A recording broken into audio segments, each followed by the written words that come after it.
Shalom, kekasih Tuhan. Kita berjumpa lagi di acara kategoria Ministry Komisi Perempuan.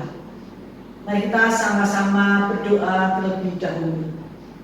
Bapa dalam surga, Bapa yang kami sembah dalam nama Tuhan Yesus Kristus, hati kami mengucapkan syukur pada pagi hari yang indah ini. Tuhan memberkati kami, Tuhan memelihara kami, Tuhan menyertai kami. Kami bersyukur, berterima kasih Tuhan buat hari yang indah yang Kau berikan kepada kami. Kalau kami boleh ada sebagaimana kami ada, semua hanya oleh karena kasih kemurahan Tuhan. Terima kasih Tuhan, terima kasih Bapa dalam surga. Sebentar kami akan mendengarkan firman Tuhan.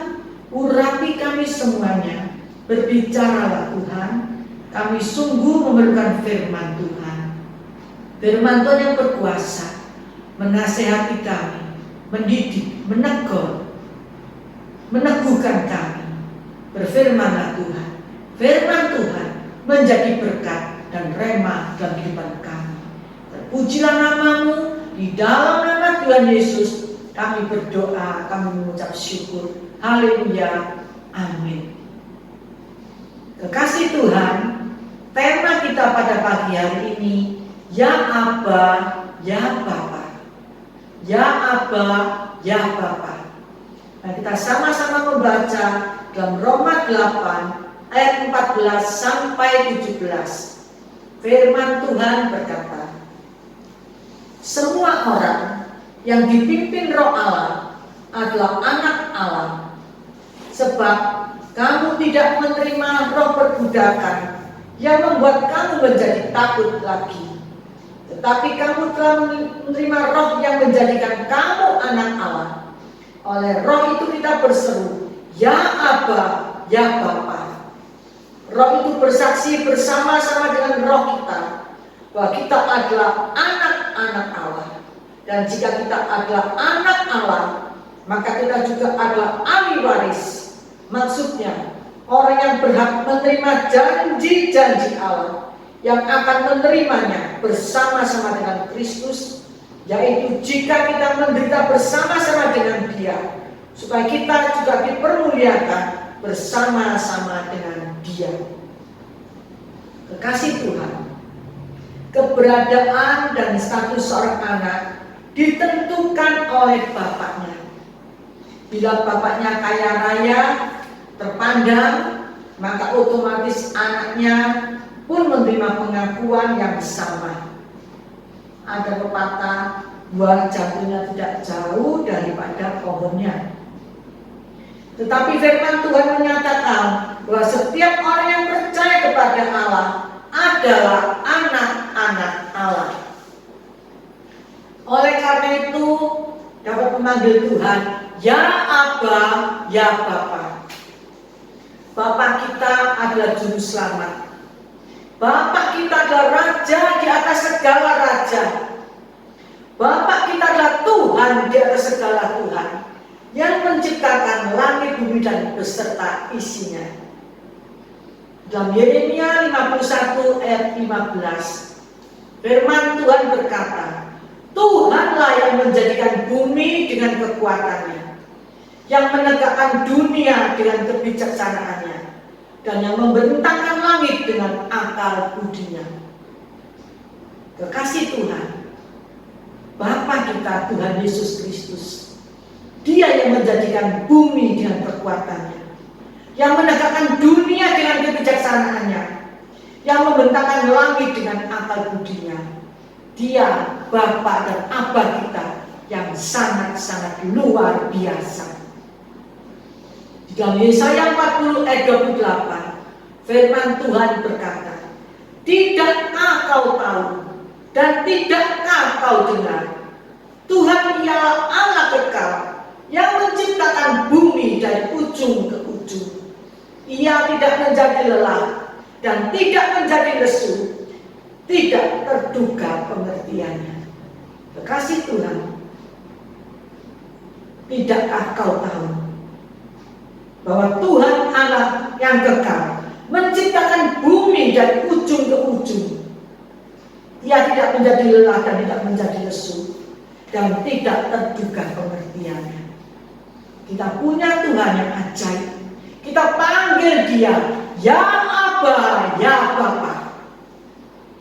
Kita harus bangga dan kita harus bersyukur menjadi anak-anak Allah. Kalau kita sebagai anak Allah, kita juga akan menerima warisan dari Bapa kita. Kekasih Tuhan, sebagai anak-anak Allah, ada beberapa hal yang harus kita lakukan. Yang pertama, dalam ayat yang ke-15, kita punya Bapa. Kita panggil Dia Ya Aba, Ya Bapa. Dalam ayat 15, berani, jangan takut. Sebab kita menerima roh perbudak, kita tidak menerima roh perbudakan yang membuat menjadi takut. Tetapi roh yang kita terima dari Allah memampukan kita untuk tidak menjadi takut lagi, tetapi roh keberanian di dalam Tuhan. Takut adalah hal yang manusiawi, tetapi bila diliputi oleh ketakutan secara terus-menerus, maka kita melecehkan Tuhan. Kalau kita diliputi ketakutan terus-menerus, maka kita meremehkan pernyataan Tuhan atas hidup kita. Kalau kita diliputi ketakutan terus-menerus, kita meragukan akan kasih Tuhan pada kita. Kita meragukan akan pertolongan Tuhan pada kita. Dan sama sekali tidak mencerminkan keberadaan kita sebagai anak-anak Tuhan yang memiliki Tuhan, yang kita panggil Ya Aba, Ya Bapa. Tuhan memahami kita yang mudah untuk takut, sehingga Tuhan berfirman dan berkata kepada kita, jangan takut. Di dalam Alkitab tercatat sebanyak 365 kali kata-kata jangan takut. Bila setahun berjumlah 360 hari, berarti setiap hari Tuhan berkata kepada kita, jangan takut, jangan takut. Kita harus berani, kita harus memiliki keberanian di dalam Tuhan. Karena kita punya Tuhan, kita panggil Dia Ya Aba, Ya Bapa. Kekasih Tuhan, dalam Yesaya 41 ayat 10, firman Tuhan berkata, janganlah takut, sebab aku menyertai engkau. Janganlah bimbang, sebab aku ini Allahmu. Aku akan meneguhkan, bahkan akan menolong engkau. Aku akan memegang engkau dengan tangan kananku yang membawa kemenangan. Bapa kita yang akan selalu menyertai kita, membimbing kita. Dia Aba, Dia Bapa kita. Tuhan akan meneguhkan kita, bahkan akan menolong kita. Tuhan akan memegang kita dengan tangan kanannya yang membawa kemenangan demi kemenangan. Jangan takut, jangan takut. Kita punya Tuhan. Kita panggil Dia Ya Aba, Ya Bapa, yang selalu menyertai kita, yang selalu membimbing kita, yang meneguhkan kita, menolong kita, dan memegang tangan kita, membawa kemenangan demi kemenangan. Dalam 2 Timotius 1 ayat yang ke-7, firman Tuhan berkata, sebab Allah memberikan kepada kita bukan roh ketakutan, melainkan roh yang membagikan kekuatan, kasih, dan ketertiban. Bapa kita tidak memberikan kepada kita roh ketakutan, tapi membangkitkan kita kekuatan, kasih, dan ketertiban di dalam kehidupan kita. Saat kita mengalami ketakutan, hendaklah kita datang kepada Tuhan, berdoa kepada Tuhan yang akan memberikan kepada kita roh keberanian, kekuatan, dan kasih. Kekasih Tuhan, dalam Alkitab ada Daud saat dia di Siklag, dalam 1 Samuel 30 ayat yang ke-6, dan Daud sangat terjepit karena rakyat mengatakan hendak melempari dia dengan batu. Seluruh rakyat itu telah pedih hati, masing-masing karena anaknya laki-laki dan perempuan. tetapi Daud menguatkan kepercayaannya kepada Tuhan. Waktu Daud di Siklag, dia terjepit, dia menguatkan kepercayaannya kepada Tuhan, dia datang kepada Tuhan. Secara manusiawi Daud mengalami ketakutan, tetapi Daud sadar terjepit, dia datang kepada Tuhan. Dia datang kepada Tuhan dan dia berseru kepada Tuhan. Dia memanggil Tuhan, ya Abba, ya Bapa, tolonglah aku. Sehingga Tuhan menolong Daud dan memberikan kemenangan. Di dalam Mazmur 50 ayat 15, firman Tuhan berkata, berserulah kepadaku pada waktu kesesatan, aku akan meluputkan engkau dan engkau akan memuliakan aku. Selah. Kekasih Tuhan, jangan kita takut, kita harus berani. Saat kita menghadapi ketakutan, menghadapi masalah, berserulah kepada Tuhan. Tuhan akan meluputkan kita dan Tuhan akan memuliakan kita.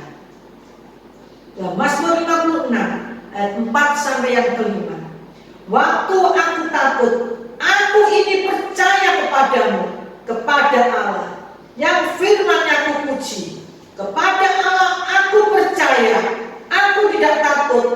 Apakah yang dapat dilakukan manusia terhadap aku? Kasih Tuhan, waktu kita takut, percaya kepada Tuhan, percaya kepada firman-Nya, percaya kepada Dia Abba dan Bapa kita yang selalu mempedulikan, memperhatikan keadaan kita. Yang kedua, di ayat 16, menjadi saksi-saksi Allah. Setiap orang yang percaya tidak harus menjadi pengkhotbah di mimbar gereja, tapi setiap orang yang percaya kepada Tuhan sebagai anak-anak Allah harus menjadi saksi-saksinya Allah dimanapun ia berada. Seorang saksi adalah seorang yang menyaksikan apa yang sudah dilihat, apa yang sudah dialami, pengalaman yang indah bersama dengan Tuhan. Kita harus berani menyaksikan, kita harus bersaksi tentang Tuhan Allah kita kepada orang lain. Kita harus menceritakan Abba kita, Bapa kita kepada orang lain. Betapa dahsyat dan ajaibnya Allah kita, betapa perkasanya Allah kita, betapa kita punya Allah yang luar biasa, juru selamat umat manusia, penasihat yang ajaib, Allah yang perkasa, Bapa yang kekal, Raja damai, Tuhan sang pembawa mukjizat yang tidak terbatas kuasanya dari dulu, sekarang sampai selama-lamanya. Kekasih Tuhan, bila kita bersaksi, berarti kita mengenalkan Tuhan, Abah kita, Bapak kita kepada orang lain. Saat kita berani bersaksi, Roh Kudus yang akan memberikan kemampuan kepada kita untuk bersaksi tentang Allah kita, supaya setiap orang yang belum percaya kepada Tuhan menjadi percaya kepada Tuhan. Orang yang belum mengenal Tuhan menjadi mengenal Tuhan, dan orang itu bertobat sehingga nama Tuhan dipermuliakan. Karena satu jiwa bertobat, malaikat di surga bersorak-sorai. Dalam Yesaya 12 ayat yang keempat, firman Tuhan berkata, pada waktu itu kamu akan berkata, bersyukurlah kepada Tuhan, panggilah namanya, beritahukanlah perbuatannya di antara bangsa-bangsa, masyurkanlah bahwa namanya yang tinggi luhur. Kekasih Tuhan, kita menjadi anak Tuhan, kita punya Bapa, kita punya Abba, kita boleh bersaksi bahwa begitu ajaibnya Bapa kita yang maha kuasa. Yang ketiga, ayat 17, sebagai ahli waris dan menerima janji-janji Allah. Bila orang tua kaya, pastilah anaknya menikmati dan menerima warisan kekayaan orang tuanya. Tapi bila anaknya kaya, belum tentu orang tua menikmati kekayaan anaknya. Orang-orang yang berat menerima janji Allah, Allah memberi kepastian bahwa janjinya pasti digenapi dalam hidup anak-anaknya. Tetapi jangan lupakan, ada tanggung jawab yang harus dilakukan sebagai anak-anak Allah untuk menderita bagi Kristus selama hidup di dunia ini. Kekasih Tuhan, pada waktu kita mengalami penderitaan dalam dunia ini. Jangan lepaskan tanggung jawab kita sebagai anak-anak Allah. Marilah memohon kepada Roh Kudus memberikan kepada kita Roh Kudus yang menolong kita untuk memampukan kita untuk melewati setiap penderitaan yang kita alami. Kekasih Tuhan, kita punya Bapa. Kita panggil Dia, Tuhan kita Yesus Kristus, ya Aba, ya Bapa. Oleh karena itu, berani, jangan takut, berani bersaksi, dan kita sebagai ahli waris, kita berhak menerima janji-janji Allah. Amin. Mari kita sama-sama berdoa. Terima kasih Tuhan, kami bangga, kami bersyukur Tuhan yang kami panggil dalam nama Tuhan Yesus adalah Bapa kami, adalah Abah kami. Oleh karena itu, kami tidak boleh takut, kami harus berani. Kami harus bersaksi, menceritakan perbuatan-perbuatan Abahku, menceritakan perbuatan-perbuatan Bapakku yang ajaib kepada orang-orang yang belum mengenal Tuhan. Dan kami percaya, kami sebagai anak-anak Tuhan, kami menerima, kami sebagai ahli waris, dan kami menerima janji-janji Tuhan. Terima kasih Tuhan buat firman pada pagi hari ini. Menteraikan dalam hati kami dengan kuat kuasa-Mu, berakar kuat, tumbuh dan berbuah lebat dalam kehidupan kami, dan Roh Kudus beri kami kemampuan untuk dapat melakukan setiap kebenaran firman. Terima kasih Tuhan, terima kasih Bapa, terima kasih Abah. Di dalam nama Tuhan Yesus kami mengucap syukur, kami berdoa. Haleluya, amin. Terkasih Tuhan, Tuhan Yesus memberkati kita semuanya. Amin.